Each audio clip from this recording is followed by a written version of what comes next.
How do I start this video? AI music sucks. But maybe for the reasons you haven't heard of or thought of. The topic of AI music is a hot topic in the music community. Every 6 to 12 months, a new round of YouTube videos go around the community talking about how AI music is going to take away the ability for musicians and artists to distribute and monetize their music. And all those things are correct. Well, at least it's going to change how musicians distribute and monetize their music and art. Well, things might be worse than some people have thought, and without being a doomer, I want to discuss my thoughts and feelings on this. I want to give a bit of disclaimer though. AI isn't inherently bad, just like with any technology. I myself personally use AI for brainstorming and researching topics. I also use AI when it comes to editing subtitles for my YouTube shorts.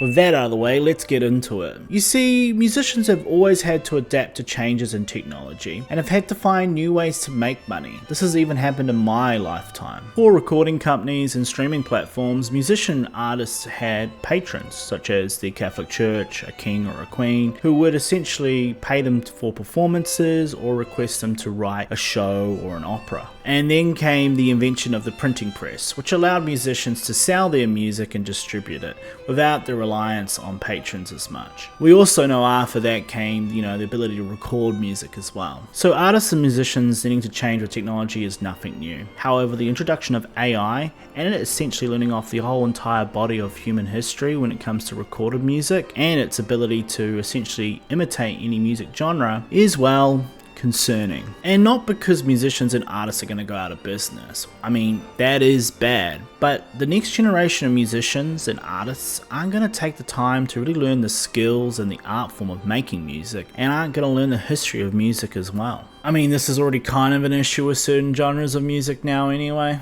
You see, I grew up in a time when CDs were a thing until about high school, and then torrenting became the thing. Even with torrenting though, you had to be pretty IT savvy to not download a virus onto your family PC, and well, I was not very savvy. As a young jazz musician, the best way to get my hands on music was to take out CDs from the library and read the liner notes. If you don't know what liner notes are, maybe Google it. I would listen to that CD and burn a copy of that CD. Now, if you don't know what burning a CD is, well, I don't know how YouTube recommended this video, but welcome! Enjoy listening to a man in his 30s yell at clouds. Who's laughing now? And the system worked well for me. It gave me a good chance to absorb artists and musicians, to do some deep listening, to learn some songs by ear, and to transcribe some solos. In addition to this gave me time to learn and understand the history of music. You see, realistically, different periods of music and genres of music do feed into new genres of music. Nothing in music is 100% original, and all art and music takes inspiration from other forms of art and music. With the current state of music being on streaming platforms, music is democratized. Everyone now has access to the majority of recorded history for music for an easy monthly fee. For me, this cheapens and devalues the works of musicians and artists. Where people would have to take the time to source out music and artists in the past, people now allow the algorithm to choose their artists and their songs for them. I mean, this is already feeding to the next generation of musicians and artists and how they're going to learn music. I mean, there's already criticism about the streaming platforms pushing AI slop to the masses. How are new musicians going to understand the important contributions from artists that built certain types of genres of music that they're interested in? Or even the history and the roots of where certain types of music came from? Or even the technical aspects of a genre, be it a drum groove, how chords are voiced, or even down to how things are produced? When AI music is used as a source of inspiration to create or prompt, what happens to new music? And what happens to the creativity of the next generation of musicians? Now you may say, real musicians will take the time to learn and understand music and its roots. Or you may say, famous musicians and artists and their contributions to the arts will never disappear or be replaced by AI. Alright, Grandpa. Hey everybody, an old man's talking. Shut up! Or you may even say, who cares? Who gives a as long as I get my music for free. Well, let's tackle some of those ideas, shall we?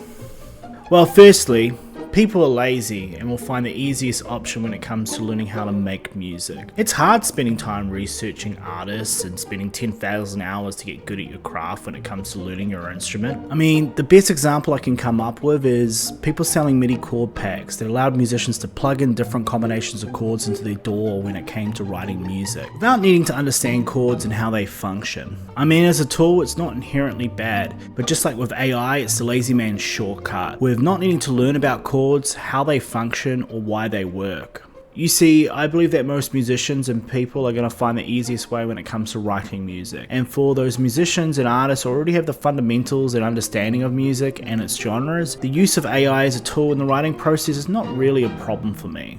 However, when AI is the only thing that's relied on when it comes to making music and releasing it, that's a problem. And my fear is newer musicians are going to rely more and more on AI when it comes to writing and releasing music. And this feeds into why you should care about music, which is music is not content and shouldn't be treated as such. Like I said before, currently music streaming and social media platforms really feed into how people discover new artists and new music, which in itself isn't great for artists, and forcing musicians and artists to essentially become content creators and start creating content on top of the music they release.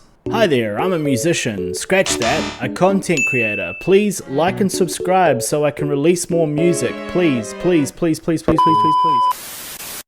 Now, with companies controlling what people see and people relying on algorithms to determine what they listen to and what art they discover, you now get companies pushing AI music simply to cut out the middleman, the artist. Companies are banking on you, dear listener, when it comes to those algorithms and the music they put in front of you. And we know that the real obligations of companies is to only make money for their shareholders year on year. The Rolling Stones magazine came out with an article in late September last year claiming that up to 30% of daily uploads on Spotify were fully AI generated. When the majority of music pushed on these platforms are AI generated music, with new musicians or artists whose musical vocabulary is built on AI, you get this feeling that music is circling the drain and new music just becomes newer forms of brain rot for the masses. Now you've reached the death of the creative musician, where a new generation of musicians or artists whose musical vocabulary is built on AI music, who don't know the roots and history of music, who haven't spent those hours learning an instrument or getting their head around a DAW, or even chopping up samples to make a beat. And the people that suffer the most is you, dear listener. You see, musicians and artists are going to do what they can to make money out of music and art, which will involve turning out AI music for these platforms. And you cannot blame them. Musicians and artists need to be paid for their work.